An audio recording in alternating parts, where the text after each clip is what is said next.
Hello दोस्तों, कैसे हैं आप लोग। कैसे चले आपकी सीयूईटी 2024 की प्रिपरेशन। तो आप लोग देख रहे हैं सफल 2.0 बैच, जहां पर आपके लिए सारी classes free of cost provide की जा रही हैं, एब्सोल्युटली फ्री है। आप यहां से अपने सीयूईटी 2024 की प्रिपरेशन कर सकते हो। जो भी आपका ड्रीम यूनिवर्सिटी है वो आपके लिए मिले, ऐसी मेरी कामना है, ऐसा मेरा आपके लिए आशीर्वाद है। ठीक है, मैं बहुत बड़ा आदमी तो नहीं हूं, लेकिन मैं ये कोशिश जरूर करूंगा कि आपके सिलेक्शन में मैं आपका एक सारथी बन सकूं। ठीक है, तो हम लोगों ने अब तक बहुत अच्छे से सीखा इंट्रोडक्शन टू इकोनॉमिक्स में जो जो चीजें आपके इंपॉर्टेंट है, जो आपके एग्जाम में पूछी गई हैं बार बार, और आगे जिनकी प्रोबेबिलिटी बढ़ जाती है पूछने की, वो भी आपने सीख ली। उसके बाद हमने सीखा थियरी ऑफ कंज्यूमर बिहेवियर में जितना भी जो कॉन्सेप्ट था वो हमने अच्छे खासे तरीके से सीख लिया। और आज आपके एग्जाम के लिए बहुत इंपॉर्टेंट टॉपिक है इलास्टिसिटी ऑफ डिमांड। ठीक है, कई बार यहां से आपके न्यूमेरिकल्स पूछे गए हैं। इलास्टिसिटी क्या होता है उसके बारे में एक बहुत बार आपसे, आपके चाहे वो क्लास 11th हो चाहे वो आपका सीयूईटी हो, ठीक है, हर बार आपके एग्जाम में क्वेश्चन यहां से आया ही आया है।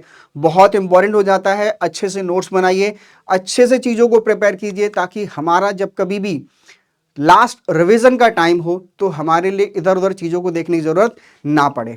ठीक है, तो चलिए शुरू करते हैं आज अपना टॉपिक। टॉपिक का नाम है इलास्टिसिटी ऑफ डिमांड। तो फटाफट जरा थोड़ा सा रिकैप कर लेते हैं कि अब तक हमने क्या सीखा है।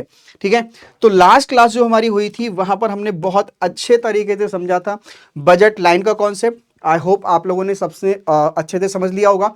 और उसके बाद हम लोगों ने यहां पे बात की थी इंडिफरेंस कर्व की। ठीक है, और इन दोनों की हेल्प से हम फिर एक ऐसे पॉइंट पर पहुंचे थे जिसको बोलते हैं कंज्यूमर इक्विलिब्रियम। ठीक है, वो सिचुएशन जहां पर कंज्यूमर सबसे ज्यादा सेटिस्फेक्शन ले रहा होता है, उसको वहां पर जो भी उसके पास अफोर्डेबल, जो भी उसके पास मनी है, वो एक ऐसा बंडल को अफोर्ड कर सकता है जहां से उसको मैक्सिमम सेटिस्फेक्शन भी मिल रहा होगा और उसकी जेब पर भी वो आ रहा होगा। आई होप आपने सबने बहुत अच्छे से नोट्स बनाए होंगे। तो आज हमारा जो टॉपिक है वो है इलास्टिसिटी ऑफ डिमांड, और उसके बाद हम कुछ क्वेश्चंस को प्रैक्टिस करने वाले हैं जो कि आपके एग्जाम के लिए बहुत बहुत बहुत जरूरी हैं। ठीक है, तो फटाफट अपनी कॉपी और पेन उठा लीजिए और फटाफट नोट करना शुरू कर दीजिए जो मैं आपको पढ़ा रहा हूं। सबसे पहले समझना है चीजों को, वीडियो को पॉज करना है और देन अपने नोट्स प्रिपेयर आपको करने हैं। ठीक है, इसके अलावा आप पीडब्ल्यू का एप्लीकेशन डाउनलोड कर सकते हो। वहां पर आपका ये बैच आपको सफल 2.0 फ्री ऑफ कॉस्ट मिल जाएगा। वहां से आप पीडीएफ नोट्स भी डाउनलोड कर सकते हो। ठीक है, तो चलिए फटाफट समझते हैं इलास्टिसिटी ऑफ डिमांड क्या होता है। देखो, इलास्टिसिटी ऑफ डिमांड को समझने से पहले कुछ बेसिक चीजें जानना बहुत जरूरी है, और वो बेसिक चीजें आपको मैं अभी बता देता हूं। देखिए, सबसे पहली चीज ये समझो कि डिमांड क्या होती है। ठीक है, अगर आपसे कभी भी कोई पूछता है what do you mean by demand, तो अक्सर हम लोग यहां पर डिक्शनरी मीनिंग में चले जाते हैं और हम बोल देते हैं कि डिमांड आपका होता है डिजायर या फिर वांट्स। तो डिक्शनरी मीनिंग में आपको नहीं जाना है। Being a student of economics, आपको यहां पर डिफरेंस पता होना चाहिए between wants and the demand. ठीक है, वांट क्या है? जैसे गरीब आदमी है ना, उसकी जेब में मान लीजिए 200 रुपए, और वो ड्रीम करता है कि मेरे लिए एक स्कॉर्पियो मिल जाए या मैं एक स्कॉर्पियो खरीद लूं। तो क्या वो खरीद सकता है? वो सिर्फ इसका क्या है, केवल एक वांट है। वो उससे ज्यादा और कुछ भी यहां पर नहीं कर सकता, सोच ही नहीं सकता। लेकिन अगर उसी भिखारी के लिए एक 20 लाख रुपए का बैग मिल जाए रास्ते में पड़ा हुआ, और वो 20 लाख रुपए से क्या करे, उस गाड़ी को खरीद ले, तो यहां पर आपका वो बन जाती है डिमांड। ठीक है, demand is not equals to want. ठीक है, वांट सिर्फ आपका होता है कि आपने सोचा किसी चीज के बारे में, लेकिन जब उसके बाद आपके अंदर कैपेबिलिटी पैदा हो जाती है, कैपेसिटी डेवलप हो जाती है, जब आप उसको खरीद सकते हो, ठीक है, तब उसे क्या बोलते हैं हम लोग? डिमांड बोलते हैं। ठीक है, तो इकोनॉमिक्स में आपको समझना है डिमांड का मतलब क्या होता है। डिमांड का मतलब यहां पर होता है आपका, ठीक है, वांट प्लस एबिलिटी टू पे। ठीक है, आपके पास क्षमता भी है किसी चीज को खरीदने की, और उसके साथ साथ आपकी चाहत भी है कि मैं उस चीज को खरीद सकूं। ठीक है, तो ये क्या आपका डिमांड हो गया। लेकिन जब हम बात करते हैं क्वांटिटी डिमांडेड की, तो वो भी थोड़ा सा डिफरेंट हो जाता है डिमांड से। कैसे? डिमांड का मतलब है कि आपने जो अलग अलग क्वांटिटीज खरीदी हैं अलग अलग प्राइसेस पर, वो कहलाता है आपका डिमांड। लेकिन जब हम बात करते हैं यहाँ पर क्वांटिटी डिमांडेड की, तो क्वांटिटी डिमांडेड का मतलब होता है एक स्पेसिफिक क्वांटिटी जो आपने खरीदी है at a specific point at a specific time, वो क्या है आपका क्वांटिटी डिमांडेड है। ठीक है, डिफरेंस समझ में आ गया सबके लिए? मैं इसको लिख देता हूं ताकि आपको याद रहे। ठीक है, अगर आपसे कभी भी कोई पूछता है what is the meaning of demand, ठीक है, तो आप क्या बोलोगे? आपको लिखना है यहां पर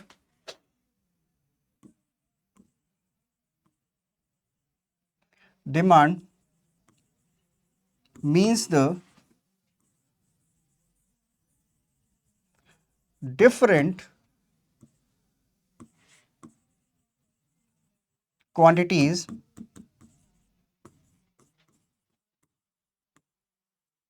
purchased by a consumer at different prices. ठीक है, लेकिन जब कभी भी हम बात करते हैं क्वांटिटी डिमांडेड की, ठीक है, क्वांटिटी डिमांडेड की या फिर मांग की गई मात्रा की, ठीक है, क्वांटिटी डिमांडेड की जब कभी बात की जाए तो आपको थोड़ा सा उसमें याद रखना है, अलग सा कॉन्सेप्ट बन जाता है। ठीक है, तो आप इसको क्या लिख सकते हो? इसको आप इस तरह से लिखोगे, quantity demanded, quantity demanded means a specific quantity, a specific quantity, a specific quantity purchased by a consumer, purchased by a consumer at a specific price, at a specific price। ठीक है, specific price at a specific time। ठीक है, तो इतनी सी बात आपको याद रखना है। जैसे कि अगर मान लीजिए कि आपका एप्पल है, ठीक है, एप्पल जो है वो आपका 100 रुपीज, ठीक है, पर केजी के हिसाब से आपने कितना खरीदा है? मान लीजिए 2 kg। ठीक है, तो ये क्या हो गया? ये हो गया आपका क्वांटिटी डिमांडेड। क्या हो गया आपका? ये क्वांटिटी डिमांडेड हो गया। आप लोगों को अच्छे से याद रखना है क्योंकि हमने 100 रुपीज पर केजी के हिसाब से 2 kg एप्पल को खरीदा है। ठीक है, अगर यहीं पर होता कि वो 100 रुपीज पर केजी पर खरीद रहा है 2 kg, फिर उसके बाद जैसे ही प्राइस हो जा रहा है 150, वो खरीद रहा है 1 kg, और जैसे ही प्राइस हो जा रहा है आपका 50 रुपीज, तो वो खरीद रहा है यहाँ पर 4 kg। ठीक है, तो ये क्या है? ये आपका डिमांड है जो अलग अलग प्राइस लेवल पर आ रही है, अलग अलग पॉइंट ऑफ टाइम पर। आई होप आपको इतनी बात अच्छे समझ में आ गई होगी। फिर उसके बाद आपको एक चीज और याद रखनी है, वो आपका है लॉ ऑफ डिमांड। ठीक है, लॉ ऑफ डिमांड। ये लॉ ऑफ डिमांड क्या कहता है? लॉ ऑफ डिमांड ये कहता है कि जब कभी भी किसी भी गुड्स के प्राइस इंक्रीज होते हैं तो उसकी जो क्वांटिटी डिमांडेड है वो डिक्रीज होती है, या फिर आप ऐसे बोल सकते हो कि the relation between the quantity demanded and the price of a commodity are inversely proportional. ठीक है, कैसे हैं वो? इनवर्सली प्रोपोर्शनल हैं। ठीक है, कैसे? ठीक है, लॉ ऑफ डिमांड क्या कहता है? With the increase in price, with the increase in price of a commodity,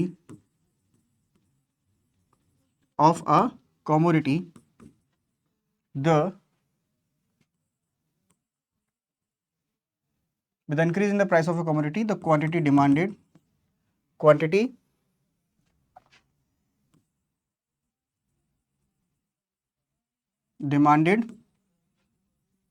falls and vice versa। ठीक है, और इसको अगर हम यहां पर इक्वेशन में डाल दें तो आप इसको ऐसे लिख सकते हो। ठीक है, लॉ ऑफ डिमांड क्या कहता है? लॉ ऑफ डिमांड ये कहता है कि जो क्वांटिटी डिमांडेड होगी, ठीक है, जो क्यू होगा वो क्या होगा, इनवर्सली प्रोपोर्शनल होगा between price of the commodity. ठीक है, खुद का प्राइस जो है कमोडिटी का, उसका इनवर्सली प्रोपोर्शनल होता है आपका क्वांटिटी डिमांडेड। ठीक है, तो ये क्यू एक्स हो गया और ये आपका प्राइस ऑफ एक्स हो गया। इतनी बात आपको याद रखनी है।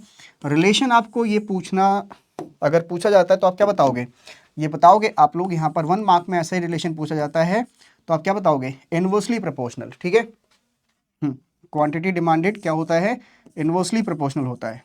Quantity demanded is inversely proportional. ठीक है, इज इनवर्सली प्रोपोर्शनल। इतनी बात आपको याद रखनी है तो आपके मार्क्स जो है ना वो फुल मिलेंगे आपके लिए। Quantity demanded inversely proportional to the price. ठीक है, आ रही बात समझ। तो अब यहां पर आपको एक बात अच्छे से याद रखनी है कि जो आपका लॉ ऑफ डिमांड है वो यहां पर ये बता रहा है कि अगर प्राइस इंक्रीज होगा तो जो क्वांटिटी डिमांडेड है वो कम हो जाएगी, गिरेगी, और अगर प्राइस आपका डिक्रीज होगा तो क्वांटिटी डिमांडेड क्या होगी, बढ़ जाएगी, इंक्रीज हो जाएगी। तो यहां पर जो लॉ ऑफ डिमांड है वो आपको केवल ये बताता है डायरेक्शन ऑफ चेंज। ठीक है, याद रखिएगा, जो आपका लॉ ऑफ डिमांड है, law of demand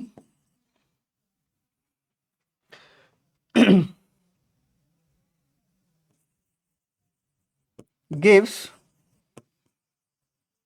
information about the direction of change। ठीक है, direction of change in quantity demanded. ठीक है, मैं जो भी आपको पॉइंट लिखवा रहा हूं ना बहुत इंपॉर्टेंट है, आप लोगों को अच्छे से याद रखना है। ठीक है, क्या कह रहा है law of demand, law of demand ये कह रहा है कि जब कभी भी प्राइस में चेंज होगा, ठीक है, प्राइस में चेंज होगा तो आपका जो क्वांटिटी डिमांडेड है उसमें चेंज होगा। ठीक है, डायरेक्शन बता रहा है, दिशा बता रहा है। ठीक है, gives information about the direction of change in quantity demanded with change in price. ठीक है, with change in price, with change in price. ठीक है, बहुत इंपॉर्टेंट पॉइंट है, आप लोगों को स्टार मार्क करना है इसके लिए। तो यहां पर कोई भी डायरेक्शन तो बताया गया लेकिन मैग्नीट्यूड के बारे में यहां पर कोई बात नहीं की गई। ठीक है, ठीक है, silent on magnitude of change. ठीक है, silent on magnitude of change. अभी मैग्नीट्यूड क्या है, मैग्नीट्यूड का मतलब ये है जैसे कि अगर प्राइस आपका 50% घटा है, प्राइस 50% डिक्रीज हुआ है, देन यहां पर क्वांटिटी डिमांडेड कितनी इंक्रीज होगी, बाय द 50% इंक्रीज होगी, बाय 100% इंक्रीज होगी, बाय 200% इंक्रीज होगी। इस बारे में आपका जो लॉ ऑफ डिमांड है कोई बात नहीं करता है। ठीक है, तो इतनी बात आपको अच्छे से याद रखनी है। तो इसीलिए हमारा यहां पर काम में आता है क्या, यहां पर आता है इलास्टिसिटी ऑफ डिमांड। ठीक है, तो इस चीज को दूर करने के लिए आपका यहां पर कॉन्सेप्ट एक निकल कर आया, इसका नाम क्या दिया गया, इलास्टिसिटी ऑफ डिमांड। अब ये इलास्टिसिटी क्या होता है उसको बहुत अच्छे से समझ लेते हैं, क्या मतलब है इसका। देखिए, इलास्टिसिटी ऑफ डिमांड का यहां पर मतलब होता है कि जब कभी भी, एक छोटे से एग्जांपल से समझिए, जैसे कि आप एक रबर का इलास्टिक लीजिए, ठीक है, उसको खींचिए। ठीक है, जो आपका इनर बियर होता है उसमें इलास्टिक लगी होती है, आप उसको जब खींचोगे तो वो खींचता हुआ चला जाएगा, है ना। लेकिन अगर आप इस स्टाइलिस को खींचोगे तो ये कभी खींचेगा नहीं, इसका साइज जो है वो आपका ऐसा ही रहेगा, साइज और शेप में कोई आपका डिफॉर्मिटी नहीं देखने को मिलेगी। ऐसे ही अगर आप, ठीक है, किसी भी एक इलास्टिक बॉडी को, रबर ले लीजिए, रबर बैंड जो आपका बालों में लगाया जाता है, उसको जब खींचोगे खिंचता चला जाएगा, तो क्या है, वो आपका इलास्टिक मटेरियल है। क्या है वो, आपका इलास्टिक मटेरियल है जो कि अपना शेप को चेंज कर रहा है, साइज को चेंज कर रहा है। ठीक है, तो लॉ ऑफ डिमांड हमारा ये बताता था कि जब कभी भी प्राइस आपका डिक्रीज होगा तो आपकी जो क्वांटिटी डिमांडेड है वो इंक्रीज होगी। ठीक है, डिक्रीज होने पर इंक्रीज हो जाएगी और इंक्रीज होने पर डिक्रीज हो जाएगी। अब कितनी तेजी से चेंज होगी इसके बारे में कुछ नहीं बताया गया। ठीक है, अब एक चीज और समझो, जैसे मैं आपके एक थप्पड़ मारूं या मुक्का मारूं तो उसकी चोट जो है वो आपके अलग तरीके से लगेगी, और आपके घर में आपका एक छोटा सा बेबी है, ठीक है, चाचा का चाची का कोई बच्चा छोटा सा है, और वो प्यार से आपको एक थप्पड़ मार दे, तो उसकी जो चोट होगी वो क्या होगी, आपको कम लगेगी, है ना। और अगर आपके पापा मारे आपके लिए, ठीक है, तो उसकी चोट अलग होगी। और चोट तो अलग होगी ही होगी, और उसके साथ साथ क्या है, इमोशंस भी जुड़े होंगे। यार पापा ने मार दिया, है ना, पापा ने मारा, मुझे तो मतलब इतना बुरा फील हो रहा है, कुछ पूछिए मत, ठीक है। तो यहां पर जो थप्पड़ अलग अलग लोगों ने मारा है, उसका यहां पर क्या है, मैग्नीट्यूड अलग अलग है। एक छोटे बच्चे ने मारा तो कोई दिक्कत नहीं है, छोटा बच्चा है, मार दिया, बचपन में है, खेल में मार दिया होगा, ठीक है। मैंने मारा, थोड़ा आपको बुरा लगेगा, क्यों, क्योंकि मैं आपसे बड़ा हूं, आपने गलती की है, मारा है मैंने, तो आप क्या करोगे, थोड़े समय बाद भूल जाओगे, हो सकता है कोई गलती पे मारा हो। लेकिन अगर पापा मारे आपके लिए तो फिर क्या होगा, फिर तो आपको इतना बुरा लगेगा, जो अपनी आपको इतना प्यार करता है, आपसे इतना वो आपकी केयर करता है, और फिर वही थप्पड़ मार रहा है आपके लिए, तो फिर क्या होगा, आपको उसकी बातें ज़्यादा फील होंगी, ठीक है। तो इसी को क्या बोलते हैं, इसी को बोलते हैं हम लोग यहाँ पर इलास्टिसिटी। क्या बोलते हैं इसके लिए, इलास्टिसिटी। कैसे, अगर यहाँ पर प्राइस में डिक्रीज आपको देखने को मिला, मान लीजिए, ठीक है, प्राइस में डिक्रीज यहां पर देखने को मिला, मान लीजिए 50%, ठीक है, कोई भी कमोडिटी थी, उसका प्राइस जो है वो आपका 50% डिक्रीज हो गया, ऐसा आपने मार्केट में देखा, ठीक है। तो यहां पर जो क्वांटिटी है वो हो सकता है आपकी 100% इंक्रीज हो गई हो, ठीक है, क्या हो गई हो, 100% इंक्रीज आपको देखने को मिले यहां पर, या हो सकता है जो क्वांटिटी है वो आपका कोई भी चेंज ना हो, 0% हो, मतलब प्राइस आपका 50% घट भी गया है, लेकिन यहां पर क्वांटिटी डिमांडेड में कोई चेंज देखने को नहीं मिला है, ऐसा भी हो सकता है। तो बहुत सारी पॉसिबिलिटीज आपको देखने को मिल सकती है। तो यही चीज जो है वो आपका बताता है इलास्टिसिटी ऑफ डिमांड, ठीक है। तो आपको जो कोर पॉइंट याद रखना है अपने एग्जाम के लिए, ठीक है, जो कोर पॉइंट आपको याद रखना है वो ये है कि इलास्टिसिटी ऑफ डिमांड क्या बताता है, रेस्पॉन्सिवनेस बताता है to the change in quantity demanded to the change in price, ठीक है। कभी भी कभी भी जब आपका प्राइस चेंज होता है तो प्राइस चेंज होने से आपका कितना क्वांटिटी डिमांडेड में चेंज आता है, इसी को क्या बोलते हैं, तो इसको हम लोग क्या बोलते हैं यहाँ पर, इसको बोलते हैं इलास्टिसिटी ऑफ डिमांड, ठीक है। तो इलास्टिसिटी ऑफ डिमांड जो है वो आपके दो प्रॉब्लम को सॉल्व करता है।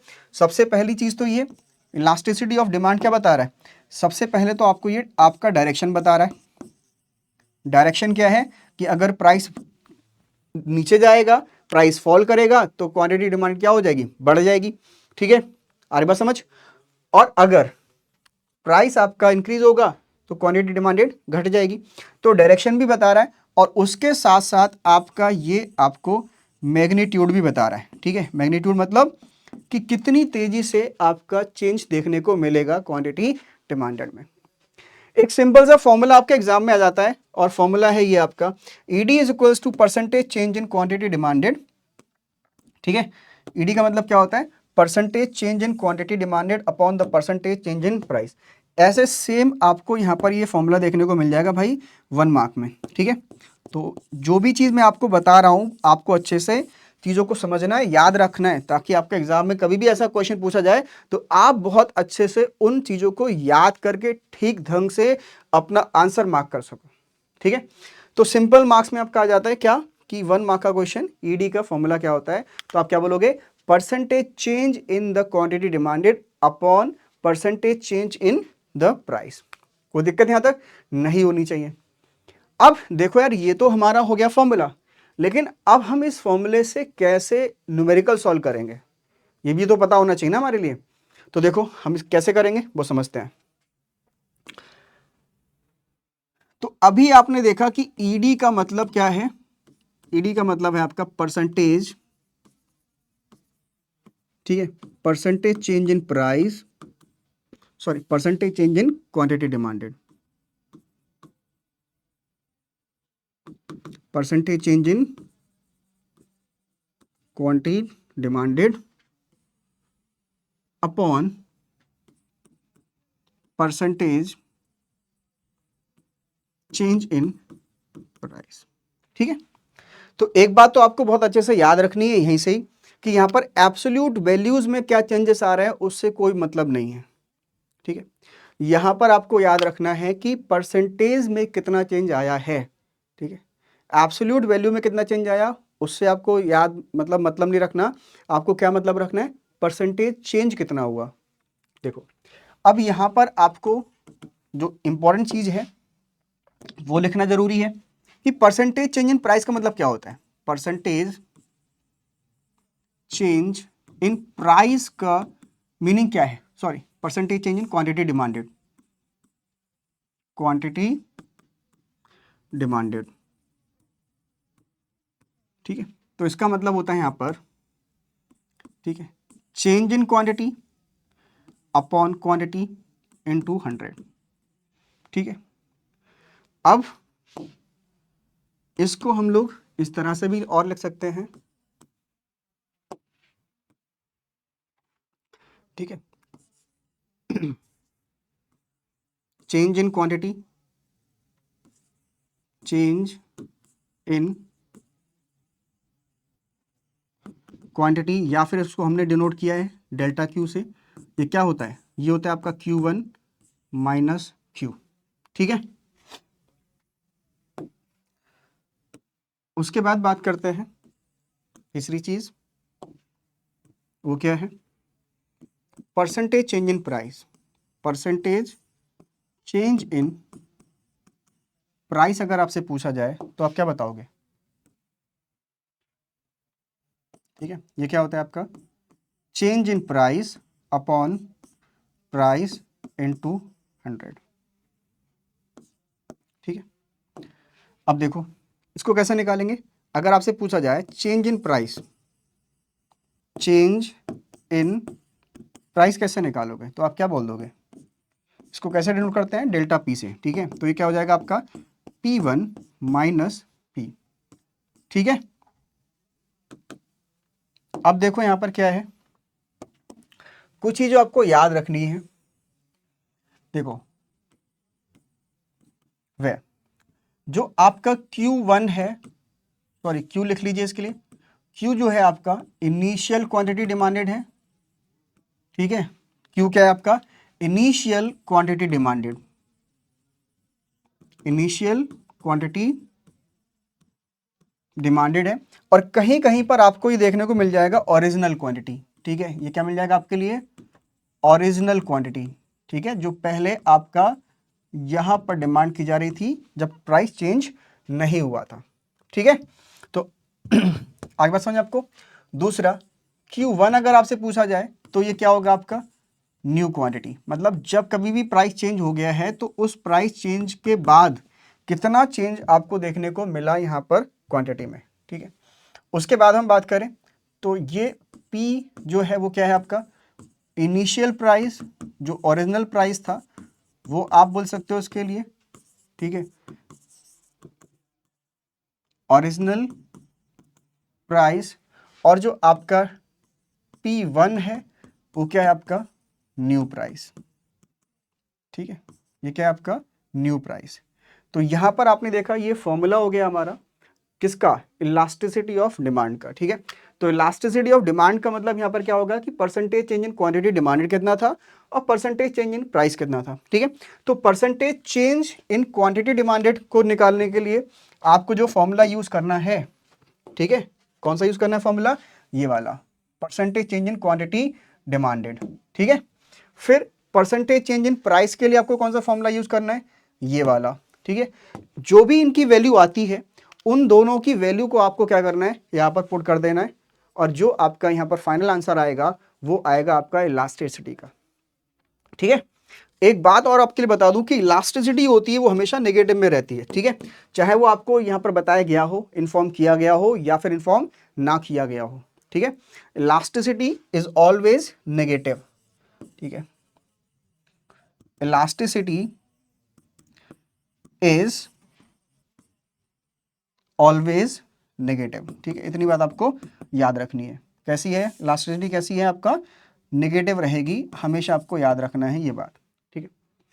अब अगर नहीं शो किया है तब भी आपको क्या लेना है, इसको नेगेटिव ही लेना है। इसका मतलब क्या है, इसका नेगेटिव का मतलब यहां पर है negative means inverse relationship, negative means inverse relationship, कि प्राइस अगर बढ़ेगा तो क्वांटिटी डिमांडेड क्या होगी, डिक्रीज हो जाएगी, ठीक है, और प्राइस अगर घटेगा तो आपका जो क्वांटिटी डिमांडेड है वो बढ़ जाएगी।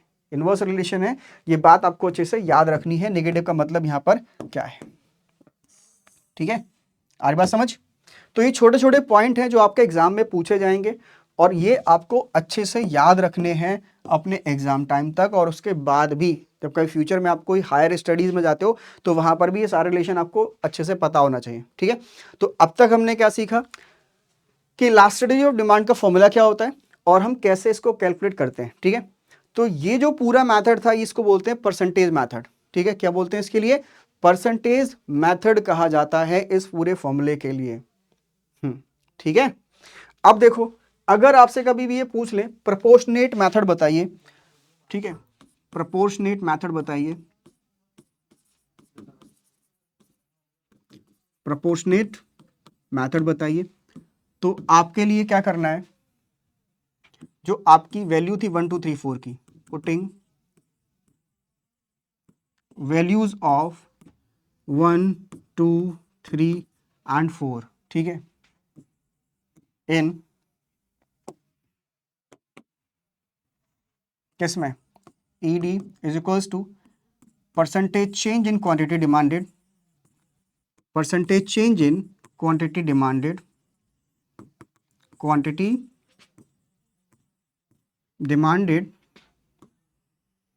Upon percentage change in price, ठीक है।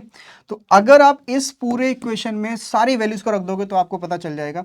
तो यहां पर देखो ईडी क्या निकल कर आएगा, परसेंटेज चेंज क्या था, delta Q upon Q in 200, ये तो थी वैल्यू, और उसके बाद आपके लिए क्या मिला था, डेल्टा पी मतलब change in price upon initial price in 200, है ना। तो अब अगर यहां पर हम इन दोनों वैल्यूज को काट दें, परसेंटेज से परसेंटेज क्या हो गया, कट गया। अब परसेंटेज से परसेंटेज कट गया तो आपको यहां पर क्या देखने को मिलेगा, यहां पर देखने को मिलेगा आपके लिए change in quantity upon quantity, ठीक है, upon change in price upon price. और अगर हम इसको अच्छे से सिंप्लीफाई करें फिर से, तो आप इसको इस तरह से भी तो लिख सकते हो भैया, ये है हो जाएगा delta Q upon Q into P upon delta P, क्योंकि जब आप इस वैल्यू को ऊपर लेकर आओगे तो यहां पर ये रिवर्स हो जाएगा, ठीक है। क्या हो जाएगा, ये पी अपॉन डेल्टा पी हो जाएगा। और अगर इसको और सिंप्लीफाई करें तो यहां पर ये क्या हो जाएगा, delta Q upon delta P into P upon Q, ठीक है। तो ये जो फॉर्मूला है आपका, ये फाइनल फॉर्मूला है, ठीक है। क्या है ये आपका फाइनल फॉर्मूला है ईडी का। आ रही बात समझ आपको। तो ये क्या हो गया आपका, ईडी का फॉर्मूला हो गया पूरा, ठीक है। ये प्रोपोर्शनेट मेथड से अगर आता है तो आप ये फॉर्मूला यूज करोगे, और अगर परसेंटेज मेथड से आता है तो आप ये वाला फॉर्मूला यूज करोगे, ठीक है। इसमें क्या होता है, अलग अलग वैल्यूज को हम पहले निकालते हैं, percentage change in quantity demanded and percentage change in price. जो भी वैल्यू आती है इसको हम लोग यहाँ पर पुट कर देते हैं फॉर्मूले में, और उसके बाद हम लोग यहाँ पर ईडी फाइंड आउट कर लेते हैं। प्रोपोर्शनेट मेथड आपके सामने ये रहा, ठीक है। चलो, कोई दिक्कत यहाँ तक मेरे हिसाब से अब होनी नहीं चाहिए। एक न्यूमेरिकल देख लेते हैं फिर उसके बाद आगे बढ़ेंगे। देखो, जैसे किसी भी कमोडिटी का प्राइस पहले था 10, ठीक है, और अब जो न्यू प्राइस है वो हो गया आपका 8, ठीक है, और उससे पहले जो क्वांटिटी डिमांडेड थी क्यू जो था वो आपका था यहाँ पर 100, ठीक है, और जब प्राइस आपका घट गया तो यहाँ पर Q1 हो गया 150, ठीक है, Q1 कितना हो गया 150। तो आपसे पूछा जा रहा है कि भैया ईडी यानी कि इलास्टिसिटी ऑफ डिमांड के बारे में बताइए, कितना इलास्टिसिटी ऑफ डिमांड होगा, ठीक है। तो हम कोई भी फॉर्मूले में वैल्यू पुट करें हमारा आंसर सेम आना चाहिए। तो यहाँ देखो क्या होगा, ईडी के लिए हमारे पास क्या था, ठीक है, हमारे पास था delta Q upon delta P into P upon Q, ठीक है। अब देखो यहाँ पर चेंज इन क्वांटिटी डिमांडेड कितना है भाई, चेंज इन क्वांटिटी डिमांड कितना भाई बताइए, 150 से यहाँ पर क्या करना है, 150 से 100 यहाँ पर माइनस कर देना है। चेंज इन प्राइस की बात कर लो तो यहाँ पर न्यू प्राइस क्या है आपका 8 है और यहाँ पर कितना है इनिशियल प्राइस 10 है। इनटू मल्टीप्लाई कर दो आप, इनिशियल प्राइस कितना था आपका 10 था और इनिशियल क्वांटिटी कितनी थी आपकी, वो थी आपकी 100। ठीक है, अब यहाँ पर आप देखोगे इस पूरे फॉर्मूले को अगर आप वैल्यूज को सही से फाइंड आउट करोगे तो ये हो जाएगा नेगेटिव 8 माइनस 10 हो जाएगा कितना 2, और यहाँ से आप 0 से इस 0 को काट दोगे तो ये कितना हो जाएगा, ये हो जाएगा आपका 1/10। ठीक है, 10 से 50 को काटो आप, कितना हो जाएगा 5, और यहाँ से आप 2 से 5 को काटोगे तो कितना हो जाएगा ये नेगेटिव 2.5। ठीक है, तो ये क्या हो गया आपका, ये हो गया आपका elasticity of demand. I hope आपको इतनी बात समझ में आ गई होगी अच्छे से। तो यहाँ पर क्या कहना चाह रहे हैं, यहाँ पर कहना ये चाह रहा है कि विद 1% डिक्रीज इन प्राइस, अगर प्राइस में 1% डिक्रीज होता है तो आपका यहाँ पर क्वांटिटी डिमांडेड कितनी बढ़ जाती है 2.5 टाइम्स। ठीक है, मतलब 2.5% बढ़ जाती है आपका यहाँ पर क्या क्वांटिटी डिमांडेड। नेगेटिव साइन अगर आपका लगा है तो भी ठीक है, नहीं लगा है तो भी ठीक है। आपके लिए एक बात और बता दूं कि कभी भी अगर आपसे ये पूछा जाए ईडी आपका मान लीजिए 2.0 है और यहां पर एक पूछा जा रहा है ईडी आपका 1.0 है। ठीक है, और आपसे पूछा जाए ईडी कौन सा बड़ा है, इलास्टिसिटी ऑफ डिमांड कौन सा बड़ा है, तो अगर आप मैथमेटिकली देखोगे तो आप बोलोगे क्या, आप बोलोगे कि ये वाला बड़ा है, ये वाला बड़ा है, क्योंकि जो वैल्यू जितना ज्यादा जीरो के करीब होती है, पास में होती है, उतना ही ज्यादा वो पॉजिटिव होती है या फिर वो बड़ी होती है। ठीक है, और 2 क्या है, वो आपका जीरो से दूर चला जा रहा है। लेकिन इलास्टिसिटी ऑफ डिमांड में आप हमेशा याद रखोगे कि यहां पर हम एब्सोल्यूट वैल्यूज को कंसिडर करते हैं। ठीक है, तो आपको याद रखना है ये बात। ठीक है, ईडी नेगेटिव 2.0 क्या होगी, इज ग्रेटर देन ईडी 1.0। ठीक है, ईडी 1.0 याद रखिएगा ये बात। ठीक है, एब्सोल्यूट वैल्यू को हम लोग कंसीडर करते हैं। ठीक है, तो आप लोग याद रखना एब्सोल्यूट वैल्यूज, नेगेटिव का साइन हम छोड़ देते हैं, एब्सोल्यूट वैल्यूज आर कंसीडर्ड। ठीक है, ये छोटी छोटी बातें मैं आपको बता रहा हूं, आप लोगों को याद रखना है अपने एग्जाम के लिए, क्योंकि कई बार क्या होता है हम लोग यहां पर गलती करके चले आते हैं। नेगेटिव साइन अगर दिया गया आपके प्रॉब्लम में तो भी आप उसको लोगे, नहीं दिया गया तो भी आप उसको लोगे। ठीक है, याद रखिएगा। तो यहां पर ये बात आपको क्लियर हो गई। अब इतनी सारी बातें हमारी क्लियर हो गई, अब हम चलते हैं कुछ और कॉन्सेप्ट की तरफ जो हमारे एग्जाम के लिए बहुत ज्यादा इंपॉर्टेंट बन जाते हैं। जैसे अगर आपसे कभी पूछा जाए डिग्रीज ऑफ इलास्टिसिटी कितनी होती है, डिग्रीज ऑफ इलास्टिसिटी कितनी होती है, तो आप क्या बताओगे, there are 5 degrees of elasticity. ठीक है, कितनी होगी 5 डिग्रीज ऑफ इलास्टिसिटी। अब देखो यहां से क्वेश्चन कैसे आता है आपके एग्जामिनेशन में, हम वो भी डिस्कस कर लेते हैं। ठीक है, तो सबसे पहला क्वेश्चन तो आपके एग्जामिनेशन में ये आता है कि डिग्रीज कितनी होती हैं, तो आप क्या बताओगे, there are 5 degrees of elasticity in economics. सबसे पहला होता है आपका यहां पर परफेक्टली इलास्टिक। ठीक है, तो देखो सीधे तौर पर आपको क्या याद रखना है कि यहाँ पर ईडी इक्वल टू दिया गया है आपका इनफाइनाइट। सीधे सीधे आपका 1 मार्क में क्वेश्चन आपको देखने को मिल जाएगा कि परफेक्टली इलास्टिक में आपका जो ईडी है वो क्या होता है, तो आप क्या बोलोगे, ईडी इक्वल टू होता है आपका इनफाइनाइट। ठीक है, अब ये इनफाइनाइट क्या होता है, कैसे होता है वो समझो। तो देखो ये हमारे पास एक डिमांड शेड्यूल है, और डिमांड शेड्यूल में क्या हो रहा है कि आपका जो प्राइस है वो पहले भी 100 था और प्राइस आज भी 100 है, लेकिन यहां पर क्वांटिटी जो है वो आपका 100 से कितना हो गई है 120 हो गई है। ठीक है, मतलब प्राइस में कोई चेंज नहीं हुआ और आपका जो क्वांटिटी डिमांडेड है वो इनफाइनाइट तक चेंज होते हुए चली जा रही है। ठीक है, यहां पर आप इस तरह से भी लिख सकते हो। ठीक है, there is infinite change with no change in price of the commodity। ठीक है, ऑफ द कमोडिटी। तो यहां पर अगर ईडी को आप कैलकुलेट करोगे तो क्या आ जाएगा, ठीक है, percentage change in quantity demanded कितना होगा आपका, ठीक है 20 हो जाएगा, और यहां पर आपका प्राइस में कितना चेंज हुआ है 0 हो जाएगा, ठीक है, इनटू आप प्राइस में कर दो मल्टीप्लाई कितना हो जाएगा 100, ठीक है, और क्यू से मल्टीप्लाई कर दो कितना हो जाएगा 100। तो जब कभी भी कोई वैल्यू आपका जीरो से डिवाइड होती है तो आपका जो आंसर है वो क्या होता है, वो आपका इनफाइनाइट हो जाता है। ठीक है, क्या हो जाता है आपका इनफाइनाइट हो जाएगा। इसका आंसर आपको अच्छे से याद रखना है। किसी वैल्यू को अगर आप जीरो से डिवाइड करोगे तो आंसर हमेशा क्या आएगा, इनफाइनाइट ही आएगा। ठीक है, अब देखो यहां से पहला क्वेश्चन तो आपको क्या मिलता है, पहला क्वेश्चन आपको मिलता है आपके एग्जाम के लिए ये वाला। ठीक है, कि सिंबल क्या होता है, ईडी इक्वल्स टू होता है आपका यहाँ पर इनफाइनाइट, परफेक्टली इलास्टिक। तो इस तरह की जो सिचुएशन है वो एग्जिस्ट नहीं करती इकोनॉमी में, ये इमेजिनरी सिचुएशन है। ठीक है, ये क्या है आपका इमेजिनरी सिचुएशन है, आपको अच्छे से याद रखना है। ठीक है, ये क्या है आपका इमेजिनरी सिचुएशन है, इमेजिनरी कंडीशन है, अच्छे से आपको याद रखना ही बात। ठीक है, इस तरह की कोई सिचुएशन एग्जिस्ट नहीं करती आपके किसी भी तरह के किसी कमोडिटी में कि जहां पर आपका प्राइस में कोई चेंज ना हो और आपकी जो क्वांटिटी डिमांडेड है वो इनफाइनाइट की तरफ चली जाए बिना किसी प्राइस चेंज के। ठीक है, इमेजिनरी कंडीशन है। दूसरी चीज आपको याद रखना है, ये जो हमारा है ये प्राइस लेवल है। ठीक है, और ये जो हमारी है वो क्या है आपका क्वांटिटी है। क्या है आपका ये क्वांटिटी है।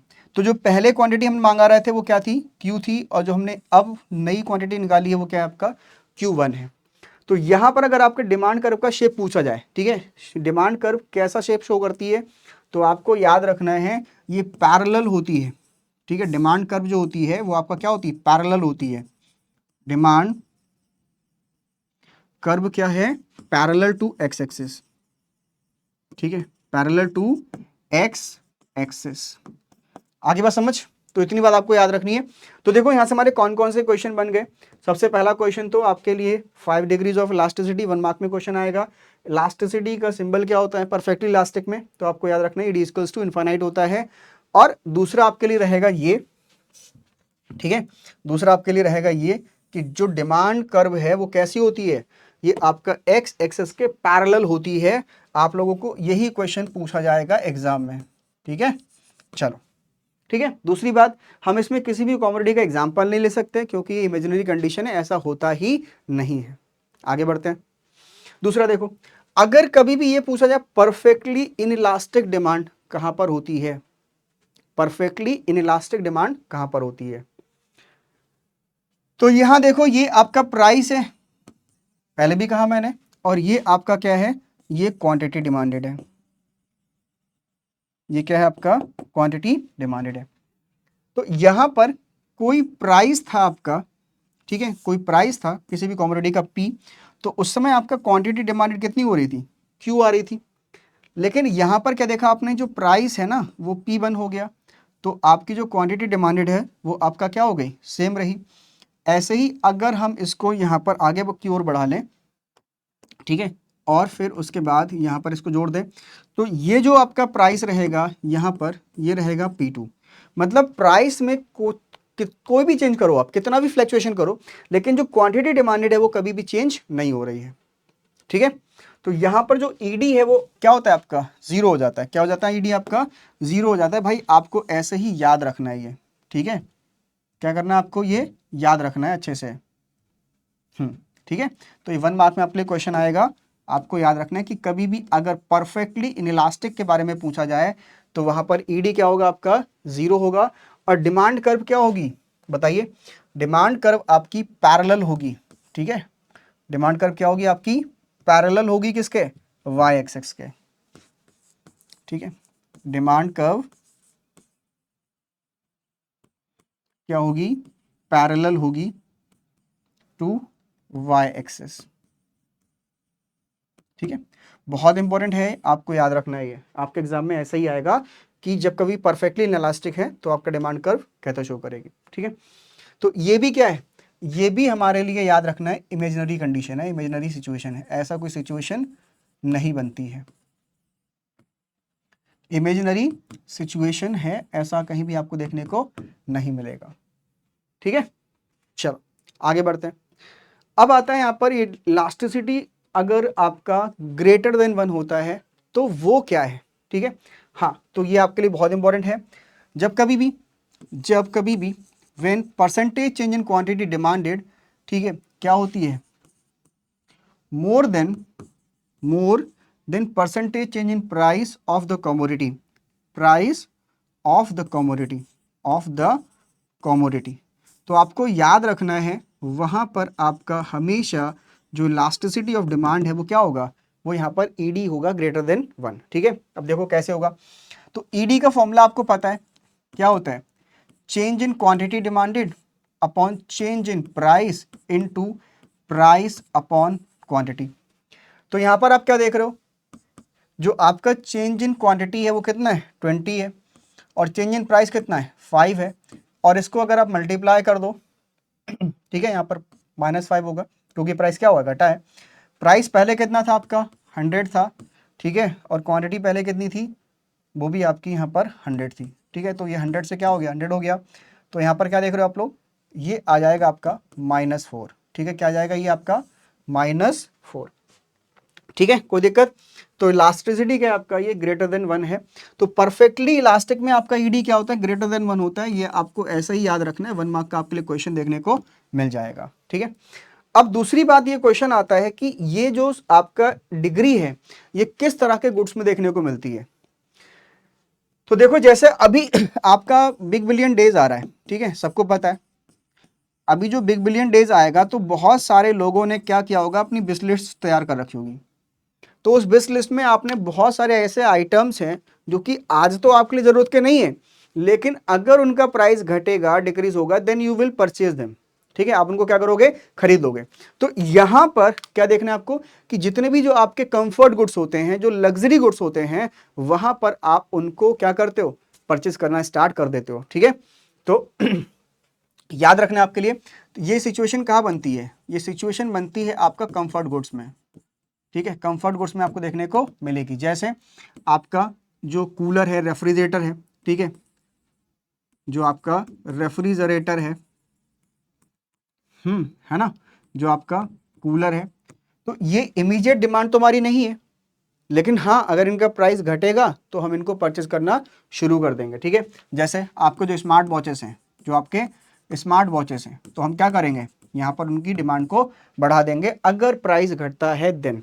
ठीक है, तो यहाँ क्या होता है कि जो परसेंटेज चेंज इन प्राइस है वो हमेशा क्या होता है, कम होता है। 5% आपने देखा कि प्राइस जो है वो क्या हुआ है, डिक्रीज हुआ है, लेकिन जो क्वांटिटी डिमांडेड है वो आपने क्या देखा, बहुत ज़्यादा बढ़ गई है। कितना बढ़ गई है, 20% बढ़ गई है। कितना बढ़ गई है, 20%।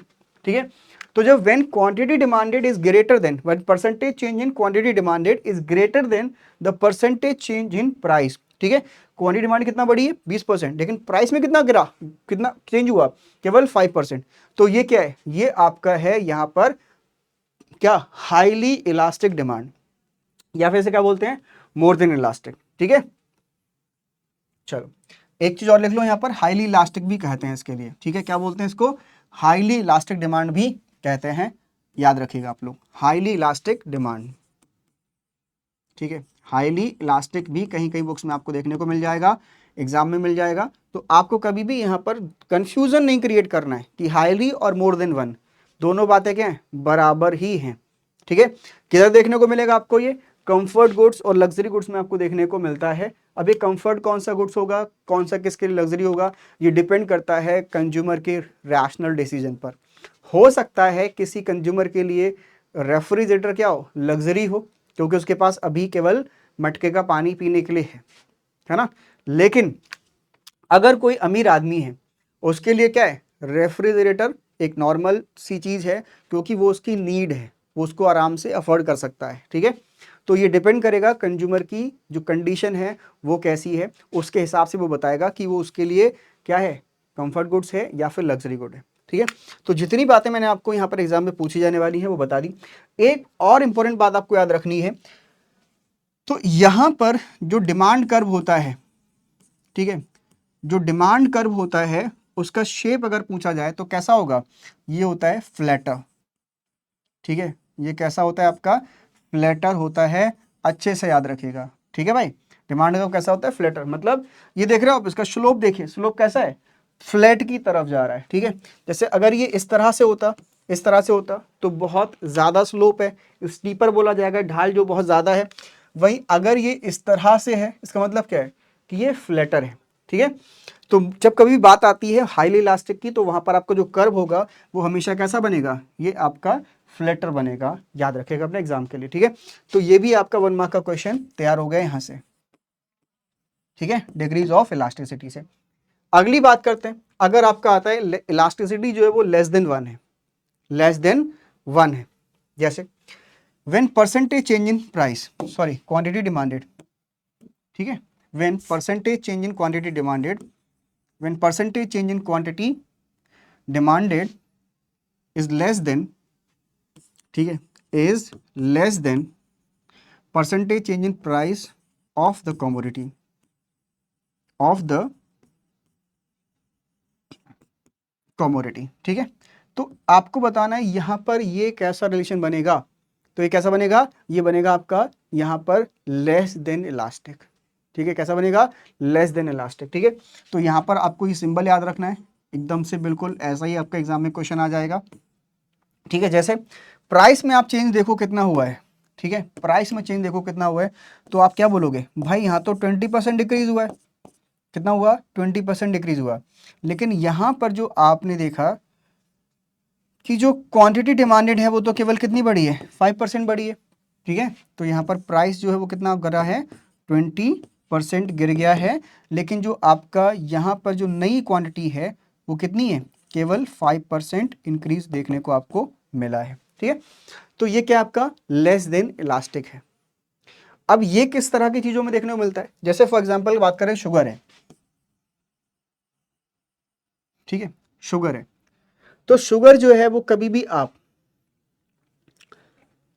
चेंज हो जाए उसका प्राइस, तो ऐसा तो है नहीं आप 1 चम्मच के बजाय 2 चम्मच खाने लगोगे, ठीक है। आपकी जो दवाइयाँ हैं आप उसमें ज़्यादा कंजम्पशन करने शुरू कर दोगे, पहले आप ब्लड प्रेशर के लिए 1 टैबलेट खाते थे पर डे, अब आप उसकी 2 खाने लगोगे, ऐसा तो नहीं होता ना। तो यहाँ पर जो एसेंशियल गुड्स होते हैं, जो नेसेसिटी होती है, जिसको हम यहाँ पर टाल नहीं सकते हैं, ठीक है। जैसे अगर हम बात करें बिस्किट नमकीन की, तो हम उनको टाल सकते हैं, नहीं खाएंगे, भूखे नहीं मर जाएंगे, उसकी जगह रोटी खाएंगे, है ना, उसकी जगह और कुछ खाएंगे। लेकिन अगर हम बात करें नमक है, चीनी है, या फिर कोई भी आपके एसेंशियल मेडिसिन है, तो उनको आप लोग यहाँ पर फ्यूचर के लिए टाल नहीं सकते हो, ठीक है। तो यहाँ पर क्या होगा, कोई भी चीज़ जिसका क्लोज सब्स्टिट्यूट अवेलेबल नहीं है, वहाँ पर आपकी इलास्टिसिटी कैसी होगी, हमेशा लेस देन 1 होगी, ठीक है। तो जितने भी आपके जो नेसेसिटी गुड्स होते हैं, ठीक है, याद रखिएगा आप लोग, जितने भी नेसेसिटी गुड्स होते हैं, नेसेसिटी गुड्स जो होते हैं, या फिर जिनका कोई क्लोज सब्स्टिट्यूट अवेलेबल नहीं होता है, ठीक है, कोई भी क्लोज सब्स्टिट्यूट अवेलेबल नहीं होता है, मतलब आपको वही चीज़ खानी है, इसके अलावा आप उसके जगह कोई चीज़ नहीं खा सकते हो, तो फिर आपकी जो डिमांड है वो चेंज नहीं होती प्राइस के चेंज होने से, ठीक है। जैसे अगर हम बात करें पेप्सी की, तो पेप्सी का क्लोज सब्स्टिट्यूट क्या है, वो है कोक। तो अगर प्राइस ऑफ पेप्सी बढ़ेगा तो हम क्या करेंगे, जो क्वांटिटी है वो कम कर देंगे, और हम लोग उसका क्लोज अल्टरनेटिव क्या है, कोक, उस पर शिफ्ट हो जाएंगे, मतलब हम पेप्सी को छोड़ के अब कोक ज़्यादा पिएंगे। लेकिन अगर यहाँ पर बात करें कि कोई भी ऐसी कमोडिटी जिसका क्लोज सब्स्टिट्यूट है ही नहीं मार्केट में, नमक का कोई क्लोज सब्स्टिट्यूट है ही नहीं, तो यहाँ पर हम फिर कोई भी चेंज नहीं करेंगे क्वांटिटी डिमांडेड में, ठीक है। इतनी बात आपको याद रहेगी। फिर आपका अगर यहाँ पर स्लोप पूछा जाता है, स्लोप भाई कैसा होता है, तो आप क्या बताओगे, तो यहाँ पर बताओगे आप लोग स्टीपर कर्व होता है, ठीक है, कैसा होता है, स्टीपर होता है, मतलब उसकी जो ढाल है बहुत ज़्यादा होती है यहाँ पर, ठीक है, लेस देन इलास्टिक में। आई होप इतनी बात आपको बहुत अच्छे से समझ में आ गई होगी। तो अब तक हमने 4 डिग्री पढ़ ली, ठीक है। 5वीं पढ़ते हैं। 5वीं क्या है आपका, यूनिटरी इलास्टिक, ठीक है, इसको क्या बोलते हैं, यूनिटरी इलास्टिक, जब कभी भी percentage change in quantity demanded equal हो जाता है परसेंटेज चेंज इन प्राइस के, ठीक है। तो यहां पर आपको याद रखना है कि जो आपका शेप होता है इस डिमांड कर्व का, ठीक है, इस डिमांड कर्व का जो शेप है वो कैसा होगा, रेक्टेंगुलर हाइपरबोला होगा, कैसा होगा, ये रेक्टेंगुलर हाइपरबोला रहेगा, ठीक है। ये आपका O है, ये आपका P है, ठीक है, ये आपका Q है, ये आपका P1 है, और ये आपका Q1 है, ठीक है। तो इन दोनों रेक्टेंगल्स को अगर आप देखोगे तो दोनों रेक्टेंगल्स का आपका शेप कैसा होगा, बराबर होगा, साइज बराबर होगा, ठीक है। तो यहाँ पर आपको याद रखना है, शेप अगर पूछा जाता है तो आप क्या बताओगे, क्या बताओगे? Rectangular hyperbola. रेक्टेंगुलर हाइपरबोला यहाँ पर शेप बनता है इस डिमांड कर्व का। ठीक है, कोई दिक्कत नहीं होना चाहिए, क्योंकि एरिया क्या होता है, चाहे आप कोई सा यहाँ पर रेक्टेंगल बनाओ, सबका एरिया क्या होगा यहाँ पर, इक्वल या फिर बराबर देखने को मिलेगा। ठीक है, अब देखो यहाँ पर ये डिमांड किस तरह से देखने को मिलती है। जैसे आपका स्कूटर है, ठीक है, या फिर आपका बाइक है, बाइक का प्राइस अगर आपका घटता है तो आपकी डिमांड भी उसी तेजी से क्या होती है, बढ़ जाती है। लेकिन हाँ, ये बहुत ज़्यादा एब्सोल्यूट नहीं है, हर जगह आपको देखने को नहीं मिलेगा। कुछ जगह पर ये आपका फॉलो होती है, जहाँ पर आपका जितना प्राइस में चेंज हुआ उतना ही आपका क्वांटिटी डिमांड में भी चेंज होगा। ठीक है, आगे बात समझ। तो यहाँ पर हम लोगों ने क्या देखा, हम लोगों ने देखा 5 डिग्रीज होती हैं आपके। अब देखो इसको थोड़ा सा रिवीजन कर लेते हैं, ठीक है, रिवाइज कर लेते हैं, ताकि हमारे एग्जाम में हमको कोई दिक्कत ना हो। तो अगर कभी भी आपसे पूछा जाए ईडी आपका क्या है, इनफाइनाइट है, तो यहां पर जो डिमांड कर्व होगी वो क्या होगी, पैरेलल होगी किसके, एक्स एक्सिस के। ईडी आपका यहां पर मोर देन 1 है, ठीक है, तो फ्लैटर कर्व होगा। ईडी अगर आपका यहां पर इक्वल टू 1 है, ठीक है, तो आपका रेक्टेंगुलर हाइपरबोला बनेगा। ईडी अगर आपका यहां पर लेस देन 1 है तो आपको याद रखना है स्टीपर कर्व बनेगा। और अगर ईडी इज इक्वल्स टू 0 है, मतलब no change in quantity demanded, तो यहां पर क्या होगा आपका, ये parallel to Y axis curve बनेगा। ठीक है, तो इतनी बात आपको अच्छे से याद रखनी है अपने एग्जाम के लिए, जो बहुत बार एग्जाम में आई है। ये आपको इतनी इमेज अगर याद रह जाती है तो फिर आपको कहीं भी किसी तरह का कोई भी फॉर्मूला, कोई डायग्राम याद करने की जरूरत नहीं है। ठीक है, तो इतना याद रखिएगा कि यहाँ से हम लोग स्टार्ट करते हैं इन्फानाइट से, और कहाँ तक पहुँचते हैं, 0 तक पहुँचते हैं। इन्फानाइट से किधर आते हैं, greater than 1, equal to 1, less than 1, and आपका क्या हो जाएगा यहाँ पर, ईडी इक्वल्स टू 0। ठीक है, चलो आगे बढ़ते हैं, कुछ क्वेश्चन सॉल्व करते हैं, फिर उसके बाद आगे बढ़ेंगे।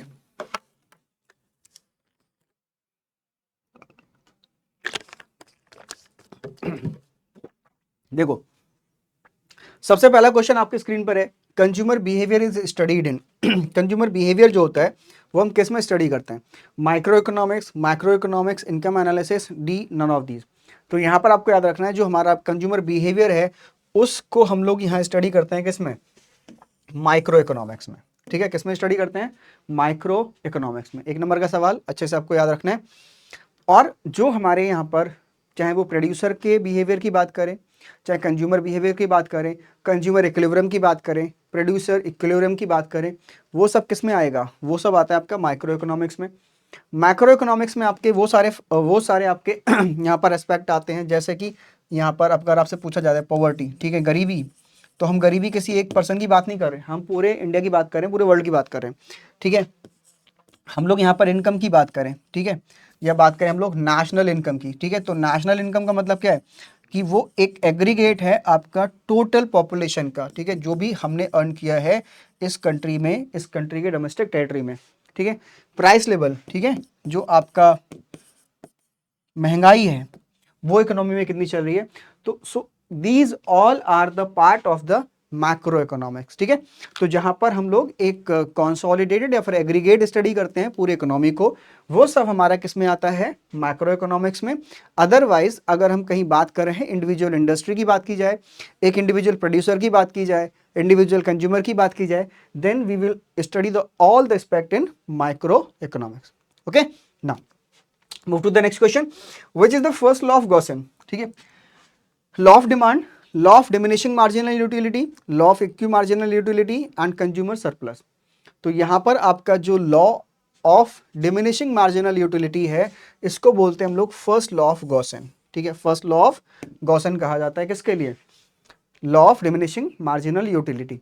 ठीक है, तो जो law of diminishing marginal utility है वो क्या बताता है कि with each and every successive consumption of anything the marginal utility derived by the consumption of goods is constantly decreasing. मतलब जो भी हमें सेटिस्फेक्शन लेवल मिलेगा हर यूनिट के कंजम्पशन के बाद, वो आपका हर बार कम होते हुए दिखाई पड़ेगा कैप्ड ऑन डिक्रीजिंग। ठीक है, लॉ ऑफ डिमांड क्या कहता है? लॉ ऑफ डिमांड कहता है inverse relation between the price and the commodity, quantity demanded. Equimarginal utility क्या कहता है? जब कभी भी दो गुड्स से मिलने वाला जो सेटिस्फेक्शन है वो इक्वल हो जाता है, तब उसे हम लोग बोलते हैं लॉ ऑफ इक्यू मार्जिनल यूटिलिटी। ठीक है, कंज्यूमर सरप्लस क्या होता है? कंज्यूमर सरप्लस आपका वो स्टेज होती है जहां पर जो कंज्यूमर है उसे यूटिलिटी ज्यादा मिल रही है and he is paying less, तो उसे क्या बोलते हैं? कंज्यूमर सरप्लस कहते हैं। अगला क्वेश्चन देखते हैं, which of the following is a characteristic of utility? फटाफट पढ़ लेते हैं। Utility is a psychological phenomena, utility is subjective, utility is relative concept. ठीक है, साइकोलॉजिकल फिनोमेना है, बिल्कुल फिनोमेना साइकोलॉजिकल ही है। क्यों? क्योंकि we can not measure utility in quantity. जैसे हम नहीं बता सकते कि भाई हमको कितना सेटिस्फेक्शन मिला, ठीक है, उसका कोई स्टैंडर्ड नहीं है, पैरामीटर नहीं है, हम केवल एज्यूम कर सकते हैं। हमने दो चीज़ें खाई, हमने खाया यहाँ पर आइसक्रीम और दूसरा खाया चॉकलेट, ठीक है, और हमें मान लीजिए यहाँ पर 40 यूनिट्स का सेटिस्फेक्शन मिला आइसक्रीम से और चॉकलेट से मिला 20 यूनिट्स का, तो हम क्या कह सकते हैं कि हमको आइसक्रीम ज़्यादा पसंद है। ठीक है, लेकिन हो सकता है कि ये किसी दूसरे के लिए वहाँ पर इतना सेटिस्फेक्शन नहीं देती हो। ठीक है, तो प्योरली साइकोलॉजिकल फिनोमेना है, सब्जेक्टिव है। क्यों? क्योंकि यहाँ पर आपका हर किसी के लिए जो यूटिलिटी डराइव होती है वो आपका अलग अलग रहती है। ठीक है, इसका कोई स्टैंडर्ड नहीं है। Utility is a relative concept, बिल्कुल सही बात है। ठीक है, यहाँ पर वो आपका एब्सोल्यूट फिगर्स में नहीं होता, वो आपका यहाँ पर जो अलग अलग कमोडिटीज आप कंजम्पशन कर रहे हो उसके हिसाब से ही तय किया जाता है कि आपको यहाँ पर कितना सेटिस्फेक्शन लेवल मिला है। तो इस क्वेश्चन का जो सही आंसर होता है वो होता है आपका option number D, that is all of these. ठीक है, सभी जो है वो आपके कैरेक्टरिस्टिक हैं किसके? यूटिलिटी के। Now move to the next question, contraction in demand appears when. तो जो लॉ ऑफ डिमांड है वो कहता है कि जब प्राइस बढ़ता है तो आपकी जो क्वांटिटी डिमांडेड है वो आपकी कम हो जाती है। ठीक है, तो यहां पर जब कभी भी केवल प्राइस में चेंज आपको देखने को मिले, जब कभी भी प्राइस में केवल चेंज देखने को मिले और उससे आपका क्वांटिटी डिमांड भी चेंज होती हो, देन वो आपका कहलाता है movement along the demand curve. तो यहां पर या तो कॉन्ट्रैक्शन इन डिमांड होगा या फिर एक्सपेंशन इन डिमांड होगा। अरे बात समझ क्या होगा? या तो कॉन्ट्रैक्शन इन डिमांड होगा या फिर एक्सपेंशन ऑफ डिमांड होगा। ठीक है, इसको हम समझ लेते हैं एक छोटे से डायग्राम के जरिए। जैसे ये कोई क्वांटिटी डिमांडेड का हम लोग यहां पर डायग्राम बनाते हैं। ठीक है,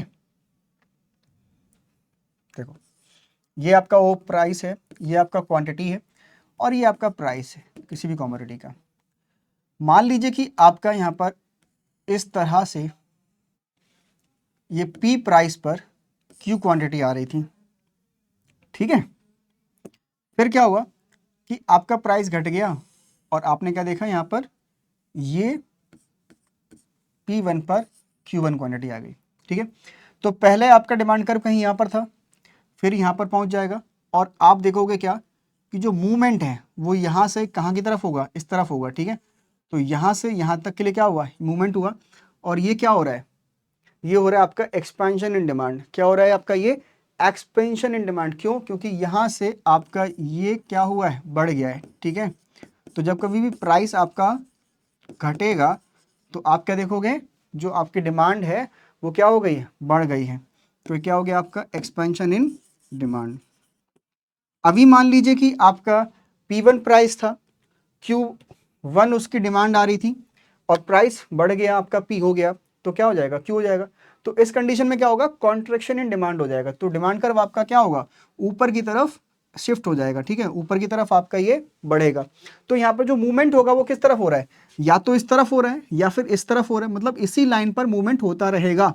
तो इसको क्या बोलते हैं? Movement along the demand curve. ठीक है, तो यहां पर आपको याद रखना है कॉन्ट्रैक्शन इन डिमांड पूछा जा रहा है। कब होता है? जब कभी भी price rises and demand falls. Price rises and demand also rises. ठीक है, ये तो बिल्कुल भी नहीं होगा। Price remains stable and demand falls, ये भी बिल्कुल नहीं होगा। Price falls but demand remains stable. ठीक है, तो यहां पर जो आपका सही आंसर बनता है वो है जब कभी भी प्राइस आपका बढ़ता है और डिमांड क्या हो जाती है, फॉल हो जाती है, तो यहां पर इसको क्या बोलेंगे, इसको बोलेंगे कॉन्ट्रैक्शन इन डिमांड। आ रही बात समझ, कॉन्ट्रैक्शन इन डिमांड। डिक्रीज नहीं होगा, ठीक है, यहां पर आपको याद रखना है कॉन्ट्रैक्शन का मतलब यहां पर डिक्रीज इन डिमांड नहीं होता, ठीक है, डिक्रीज इन डिमांड नहीं होता है, डिक्रीज इन डिमांड अलग होता है, कॉन्ट्रैक्शन इन डिमांड अलग होता है, ठीक है। तो जब कभी भी अदर देन प्राइस कुछ और जो डिटर्मिनेंट्स हैं उनमें अगर कोई चेंज होता है तब आपका यहाँ पर डिमांड डिक्रीज होगा या फिर इंक्रीज होगा। अरे बात समझ, चल आगे देखते हैं next question. With an increase in income consumer decreases the consumption of which of the goods. बहुत अच्छा क्वेश्चन है।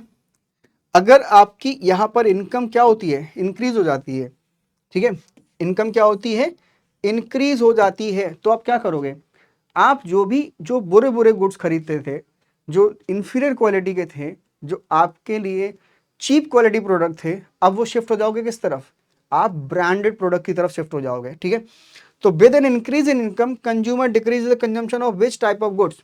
तो इस क्वेश्चन का सही आंसर होता है आपका जिसको हम लोग बोलते हैं गिफन गुड्स या फिर इंफीरियर गुड्स, ठीक है। तो ऑप्शन नंबर डी यहां पर हो जाएगा, ठीक है, इंफीरियर गुड्स भी बोल देते हैं, गिफन गुड्स भी कह देते हैं, ठीक है। तो ऑप्शन नंबर डी यहां पर सही हो जाता है इस क्वेश्चन का सर। अगला क्वेश्चन देखो, which of the following is the formula for measuring the elasticity of demand, ठीक है। इलास्टिसिटी ऑफ डिमांड को मेजर करने का फॉर्मूला आपसे पूछा गया और आपको बताना सही फॉर्मूला क्या है। Proportionate change in demand upon proportionate change in price, proportionate change in price upon proportionate change in demand, change in demand और change in upon change in price, D का नॉन ऑफ दीज, ठीक है। तो यहां पर ये तो हो जाएगा गलत, ठीक है, ये क्या हो जाएगा आपका गलत हो जाएगा, क्यों, क्योंकि यहां पर बात क्या की जा रही है, चेंज इन डिमांड और चेंज इन प्राइस की। और मैंने क्या बताया था, मैंने बताया था यहां पर परसेंटेज चेंज, ठीक है, क्या बताया था, परसेंटेज चेंज। तो यहां पर इस क्वेश्चन को सही आंसर हो जाएगा वो हो जाएगा ऑप्शन नंबर ए, ठीक है, ऑप्शन नंबर ए यहां पर सही होगा जब कभी भी परसेंटेज चेंज इन डिमांड की बात की जाए, ठीक है, किसकी बात की जाए, परसेंटेज चेंज इन डिमांड की बात की जाए, किसके साथ में, परसेंटेज चेंज इन प्राइस। तो आई होप आपको ये बात अच्छे से समझ में आ गई होगी। और फिर उसके बाद हम लोग यहाँ पर बात कर लेते हैं कि आज हमने क्या क्या सीखा। तो सबसे पहले तो हमने यहाँ पर सीखा इलास्टिसिटी ऑफ डिमांड, ठीक है, क्या होता है, बहुत अच्छे से समझ गए, ठीक है। तो इलास्टिसिटी ऑफ डिमांड का मतलब यहाँ पर होता है responsiveness to the change in demand, ठीक है, with the change in price, कि जब कभी भी आपका प्राइस में कोई भी चेंज देखने को मिले तो उसका रेस्पॉन्स कितना होता है क्वांटिटी डिमांडेड में, उसको क्या बोलते हैं हम लोग, इलास्टिसिटी ऑफ डिमांड, ठीक है। हमारे सिलेबस में केवल प्राइस इलास्टिसिटी है, तो हमने प्राइस की बात की, इनकम और क्रॉस इलास्टिसिटी हमारे एग्जाम में है ही नहीं, ठीक है। उसके बाद हमने बात की इसके फॉर्मूले की, ठीक है, फिर उसके बाद हमने यहां पर सीखा क्या, न्यूमेरिकल एक करा, और उसके बाद हमने यहाँ पर बहुत अच्छे से समझा what are the different degrees of elasticity of demand. तो आई होप आपको सब चीज़ें बहुत अच्छे से समझ में आ गई होंगी। आपका होमवर्क क्या है, आपका होमवर्क अब ये है कि हमने थियोरी ऑफ कंज्यूमर बिहेवियर पूरा कंप्लीट कर लिया है। आपको यहाँ पर NCERT जो बुक है उसका एक एक चैप्टर का एक एक लाइन आपको पढ़ना है बहुत अच्छे से, नोट्स बनाने वीडियो को देखने के बाद, और फिर उसके जो न्यूमेरिकल्स हैं, ठीक है, जितने भी आपके जो क्वेश्चंस हैं उनको आपको क्या करना है, सॉल्व करना है। NCERT की आपको क्या करनी है, थॉरो रीडिंग करनी है बहुत अच्छे से, ठीक है, क्वेश्चन सॉल्व करना है। और उसके बाद जो आपका जितने भी प्रीवियस ईयर पेपर्स आए हैं, ठीक है, जितने भी प्रीवियस ईयर पेपर्स अब तक हुए हैं CUET के, उनके जो भी क्वेश्चन आपके मिले हैं आप उनको क्या करोगे, सॉल्व करोगे, ठीक है। तो देखो अगर हमारा यहाँ पर सिलेक्शन नहीं हुआ इसका मतलब क्या है, इसका मतलब ये है कि हमने अच्छे से प्रिपरेशन नहीं की अपने एग्जामिनेशन के लिए, ठीक है।